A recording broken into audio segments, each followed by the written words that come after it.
Hello PG owners. సబ్మీటర్లో ఉన్న electricity units PG owner యాప్లో ఎలా యాడ్ చేసుకోవాలో ఈ వీడియోలో చూద్దాం. ఎలక్ట్రిసిటీ బిల్ అన్నది రూమ్కి ఉంటుంది కాబట్టి టోటల్ రూమ్స్లోకి వెళ్ళాలి. ఏ రూమ్లో అయితే టెనెంట్స్ ఉంటారో వాళ్ళకి మాత్రమే ఎలక్ట్రిసిటీ బిల్ యాడ్ చేయగలం.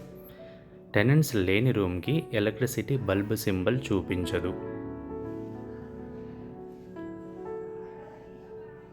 బల్బ్ సింబల్ మీద క్లిక్ చేసి సబ్మీటర్లో ఉన్న కరెంట్ రీడింగ్ దగ్గర మనం యాడ్ చేసుకోవాలి. ఫస్ట్ టైం మీటర్స్ ఫిక్స్ చేసిన వాళ్ళకి ప్రీవియస్ రీడింగ్ ఉండదు కాబట్టి ప్రీవియస్ రీడింగ్ జీరోలా యాడ్ చేసుకోవాలి.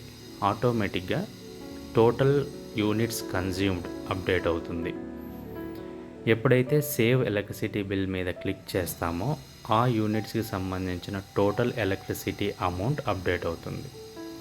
ఈ అమౌంట్ ఆ రూమ్లో ఉన్న టోటల్ టెనెంట్స్కి స్ప్లిట్ అవుతుంది.